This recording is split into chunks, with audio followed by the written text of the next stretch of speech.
We were halfway through the woods, late at night, no signal, just miles of road and trees. My husband suddenly went quiet, too quiet. His hand tightened around the steering wheel. Then, without looking at me, he whispered, "Turn the car around." Now, I almost laughed until I saw his eyes in the mirror. This wasn't a joke. This wasn't a game. What we saw on the side of that road, it wasn't human.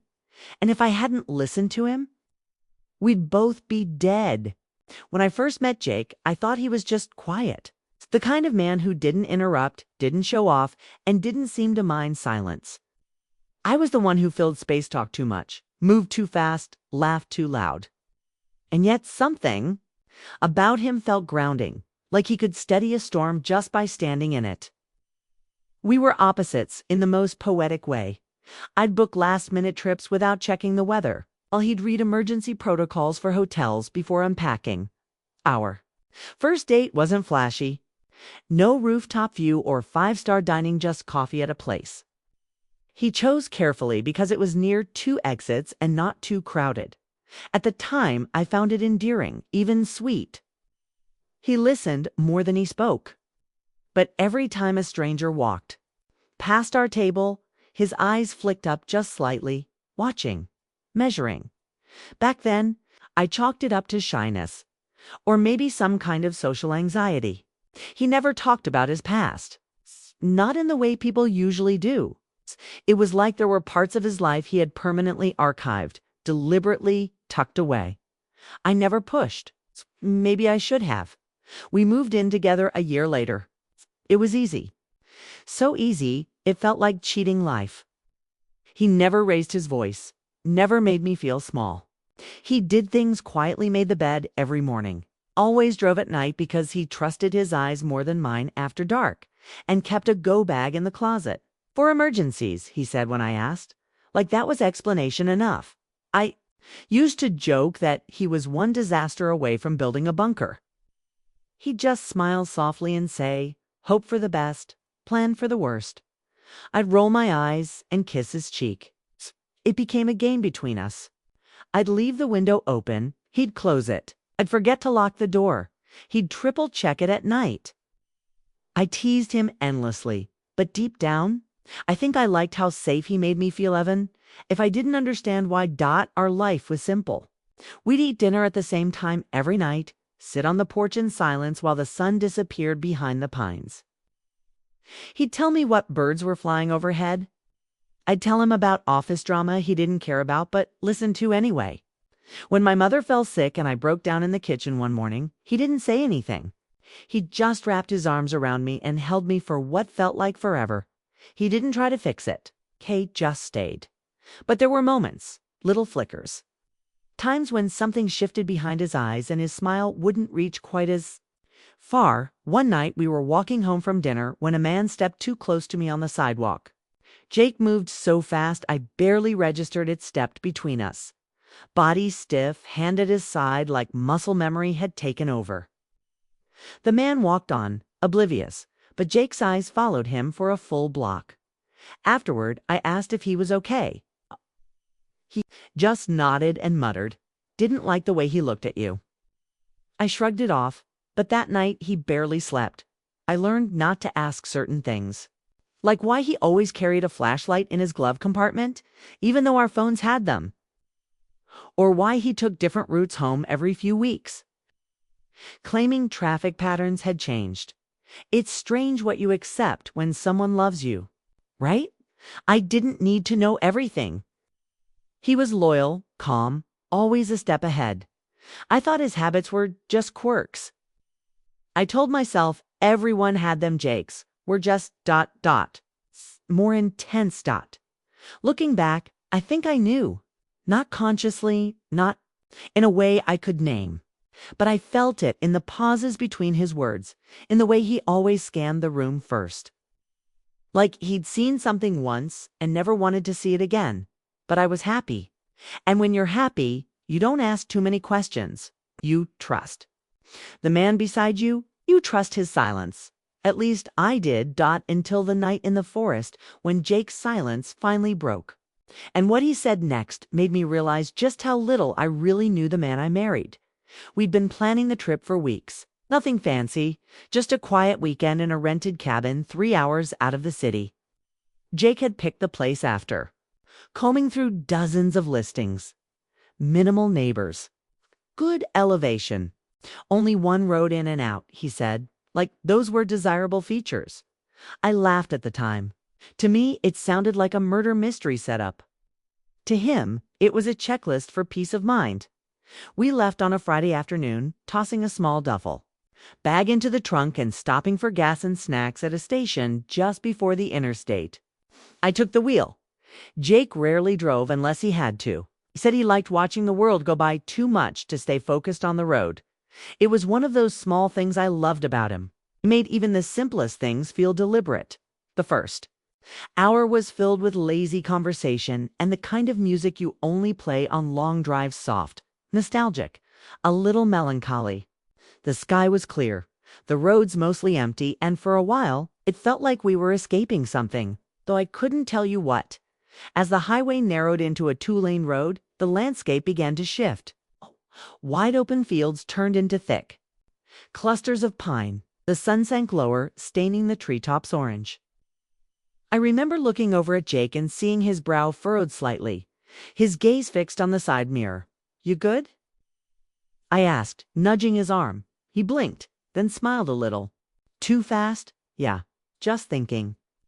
About what he didn't say. And I didn't press. The road curved into the forest like a ribbon, the trees growing taller and tighter together until it felt like we were driving through a tunnel of bark and shadow. I turned down the music, suddenly aware of how loud it felt in the stillness. The signal bars on my phone dropped to 1, then disappeared entirely. "That's normal out here, right?" I said, more to myself than him.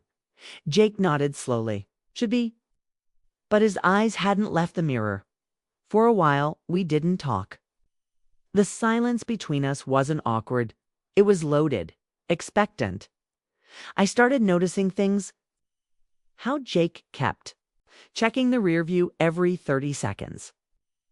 How he shifted in his seat, his fingers drumming against his knee. How he'd ask, "Did you hear that?" Even when I hadn't heard a thing. "Okay," I finally said, trying to lighten the mood. "You're creeping me out. What's going on?" Jake shook his head. "It's probably nothing. It just feels off, like the GPS is wrong, or off like there's a body in the trunk." He didn't laugh, Jake. His voice was calm but clipped. "Just keep your eyes on the road. Let me handle the rest." I nodded, but unease had already settled in my chest like a second heartbeat. The road stretched ahead in endless curves, swallowed by trees on both sides. There were no signs, no mile markers, no cabins, no other cars. Just us, the road, and a thickening fog that seemed to have crept in without warning. At one point, a deer darted across the road and I swerved, heart hammering. Jake didn't flinch. He just muttered, "They don't usually move like that." "What?" He shook his head again, too fast this time. Nothing. The sun disappeared completely, and with it the illusion that this was just another road. Trip. The headlights lit up only a few feet ahead, and everything beyond that was darkness layered in mist. The air inside the car felt heavier, like we'd passed through some invisible curtain between the world we knew and something else. I kept expecting to see the cabin, or even a mailbox, some proof that civilization wasn't far. But there was nothing, just more road, more trees, more silence. Dot and Jake, staring into the rear view like something was following us. "Jake, you're scaring me." "I know," he said quietly. "Just keep driving." Something in his voice flat. Final sent a chill down my spine. He wasn't trying to comfort me. He was preparing me for what I didn't know. But in that moment, the man I loved felt like someone I didn't quite recognize. Someone who had seen things I hadn't. Someone who knew what signs to look for. When something terrible was getting close, we passed a wooden sign, rotted and splintered, with only half a word left on it. I slowed down, but Jake said, "Don't stop." So I didn't. The trees grew closer together until the branches nearly scraped the roof. It felt like we were being swallowed whole. I tried to laugh, tried to make a joke, something about Blair, or The Shining, but the words stuck in my throat. Because deep down, I didn't think this was funny anymore. I thought we were being hunted, and Jake. He already knew we were maybe 20 minutes from the cabin, at least according to the directions Jake had printed out.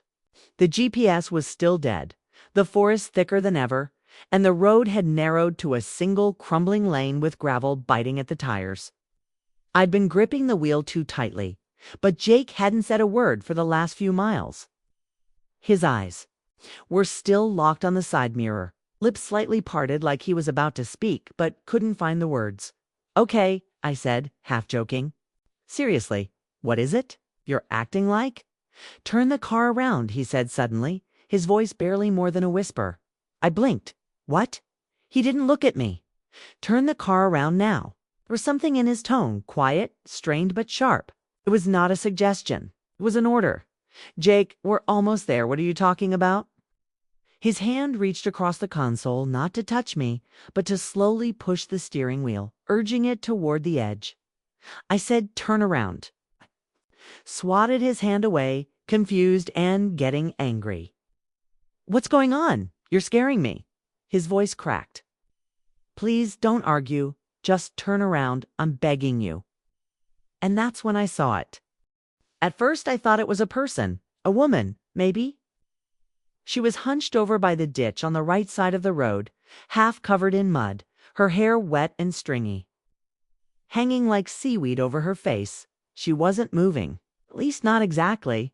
Her body twitched, not like shivering, more like something trying to remember how to move.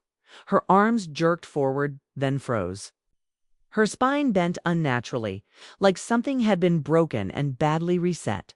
The car slowed on its own. I wasn't even pressing the gas anymore. "Jake, I see her. Keep driving. Don't stop." "Don't look at her. Just go." But I couldn't. I was staring. I couldn't stop staring. She raised her head just slightly, and though her face was completely shadowed, I swear she was smiling. Then she moved. It wasn't walking. It was crawling, fast, erratic, like a glitch in a video game. Her limbs bent the wrong way, her hands scraping against the gravel as she dragged herself toward the road. "Turn around." Jake shouted this time, his voice raw and panicked. I slammed the brakes. The tires screeched. Gravel sprayed up around us. My heart felt like it punched through my ribs. She was closer now. 10 feet, maybe less. Without thinking, I threw the gear into reverse, spun the wheel hard, and twisted the car into a tight, clumsy U-turn.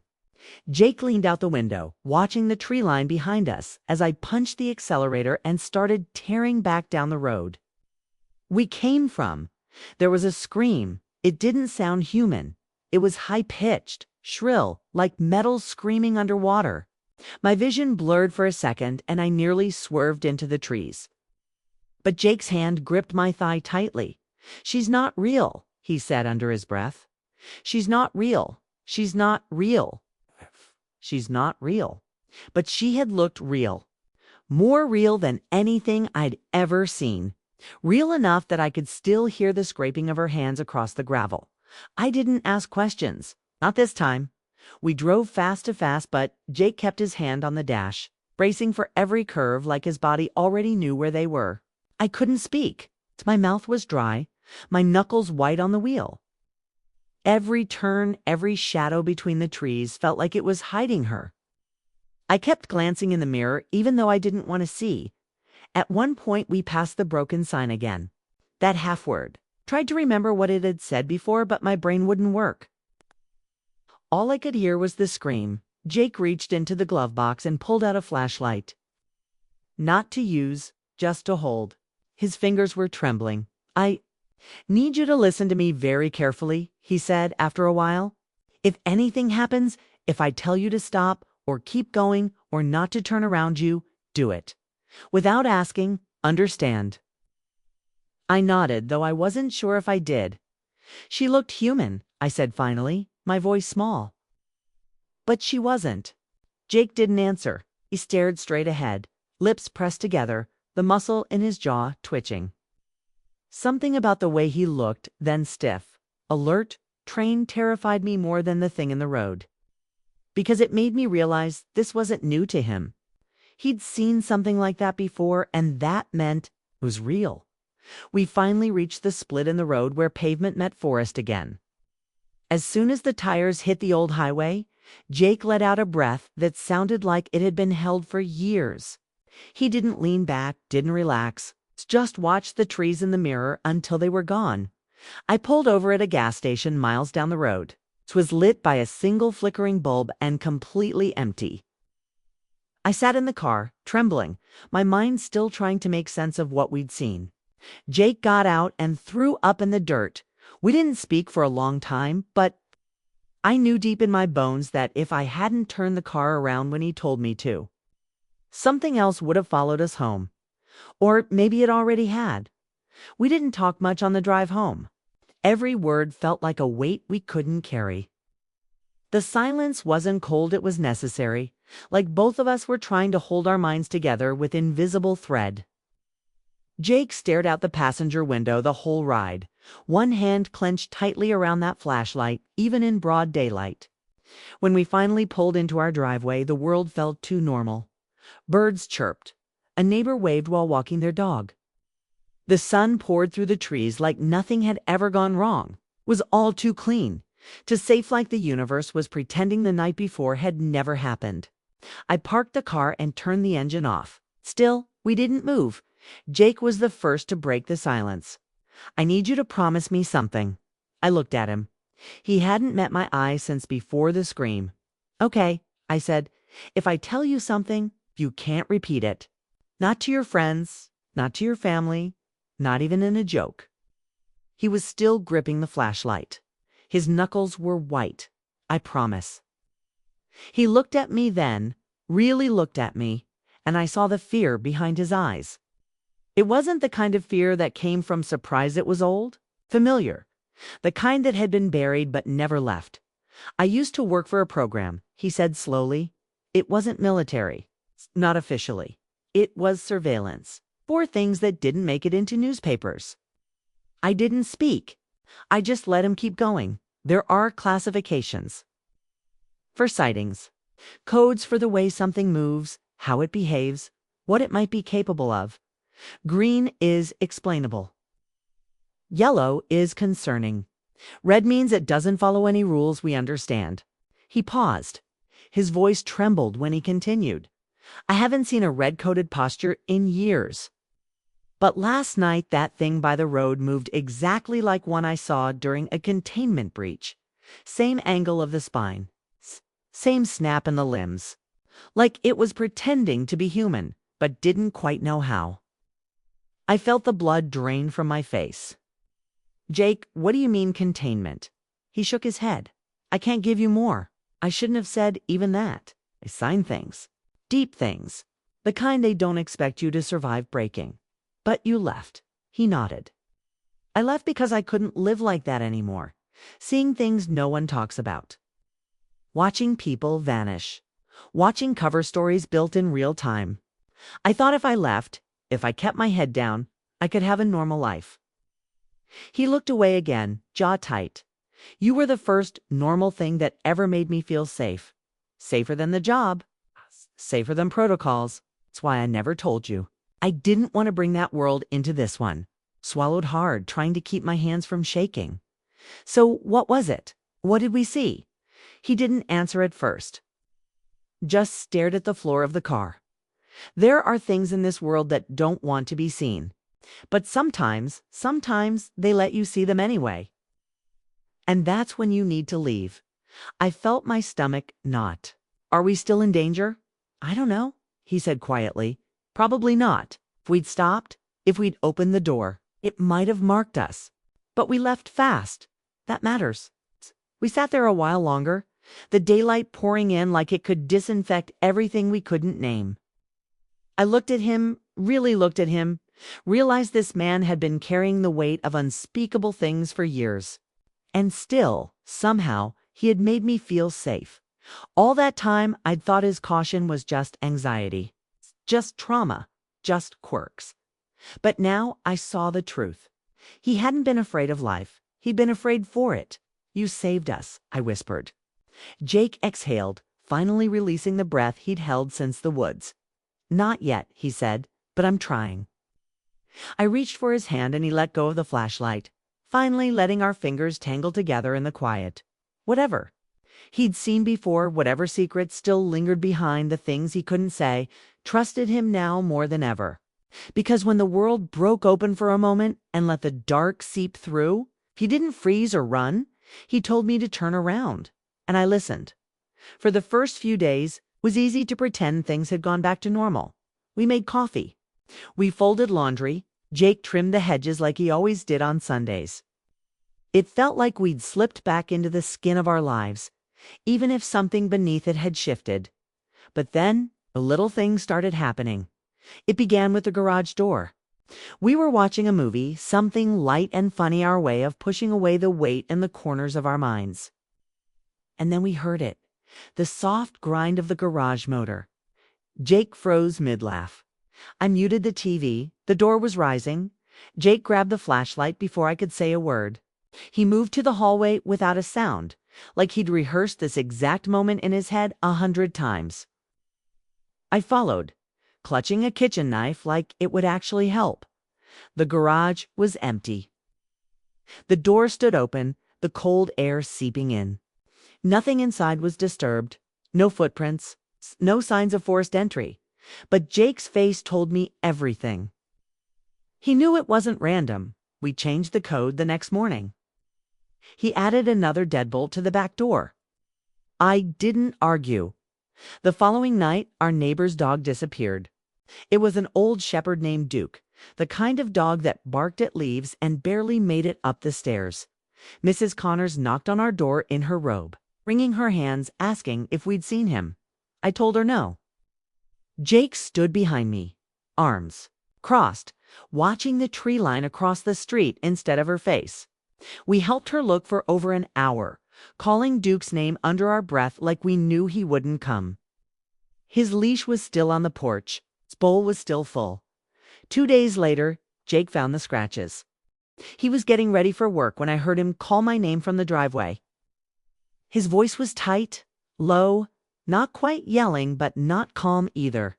I stepped outside and saw him crouched next to the passenger side of our car. The paint was torn. Deep, ragged lines, 3 of them, curving from the wheel well up toward the door handle, like claws. The metal wasn't just scratched, it was warped. Jake didn't speak for a long time, just stared at it, jaw clenched. Could it have been an animal? I asked, though I didn't believe it. "No animal I've ever seen," he said. "We filed a report." The officer nodded politely and took notes, but didn't seem concerned. "Could have been a bear," he offered. "Maybe a raccoon." Jake didn't even look at him. That night, I couldn't sleep. Every creak in the house felt louder. Every shadow looked like it had moved an inch. At 2 a.m., I went downstairs for water and saw Jake in the living room, staring at the security monitor on his laptop. "You're not going to like this," he said. He rewound the footage to just after midnight. At first, there was nothing, just the porch still and empty under the porch light. Then, movement. The camera picked up a faint flicker in the dark, as if something passed just beyond the fence line. Jake froze the frame. There were eyes, reflective, wide, positioned lower than a person's, but not in a way that made sense. The shape was wrong too. Long, too narrow. As if the face wasn't built for a human skull. He clicked forward, and then it was there standing at the edge of the porch light. Just far enough that we couldn't make out the details. But it was tall, thin, and perfectly still until it wasn't. In one frame, it was watching from the edge. In the next, it was inches from the lens. No movement in between. Just there. The screen glitched, warped, then cut to static. I covered. My mouth. Jake shut the laptop and turned off the monitor. We're leaving, I said, already backing away. We can't, Jake replied. Not yet. Why not? Because if it followed us, it's not random, it's tracking. I felt the room spin. Tracking us for what? Jake didn't answer. The next morning, he boarded up the attic vents and replaced all the locks. He called in sick. He took apart the camera system and replaced it with something wired, something offline. I watched him move through the house like a soldier on patrol. I didn't sleep that night. Neither did he. Whatever we'd left in that forest hadn't stayed there. It had come home with us. That night, I woke to silence. Not the kind you expect at 3 a.m., but the kind that feels wrong, like something was holding its breath just outside your window. I rolled over and reached for Jake, but the bed was empty, still warm. My heart kicked into gear. His car keys were gone. I sat up fast, reaching for my phone. That's when the message buzzed through. Don't open the door. Not. Even for me, I froze. The hallway light was off. The house felt ... watched. Then I heard Jake's voice outside. Babe, open up. I forgot my keys, but he had them. I saw the empty hook by the door.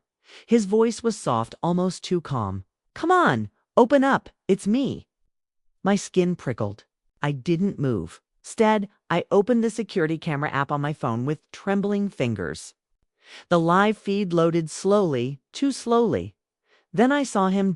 Jake was on the ground, tied up, in the trunk of our car, barely conscious, blood on his forehead. Whatever was at the door wasn't him. I almost screamed. My hands shook as I called 911, whispering into the phone that someone or something was trying to get into my house. They told me to stay quiet and hidden until help arrived.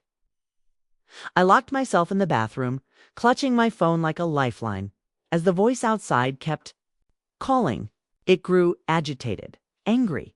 It began pounding, but I didn't open the door. Jake had warned me, and this time I listened. We moved 3 states away under different names, in a town that always smells faintly of lemons and sun-warmed pavement. The neighbors wave politely, but don't pry. Our house is smaller now, with white siding and a cheerful blue door. From the outside, you'd never guess what we're hiding from. More, what nearly got us. Jake installed 6 cameras the day we arrived. 1 for each corner of the house, 1 on the back fence, and 1 hidden in the doorbell. He locks every door, twice, even when we're home. He checks the feed every night before bed. I used to tease him about being paranoid. Now, I call it prepared. We don't talk about that night. Not really. Not what we saw by the roadside. Not what tried to come through our front door wearing Jake's voice. We never say the word red-coated. Not even when it hums at the back of our minds like a tuning fork someone struck long ago. The silence between us isn't cold or frightened. Anymore, it's protective. Like a shield we hold together. Life became smaller, but steadier. We keep the lights on after dusk. We never drive past certain places. We keep our phones charged and the gas tank full. The rules are quiet now, built into our bones. And there's one rule I never ever break. Every few months we take a drive.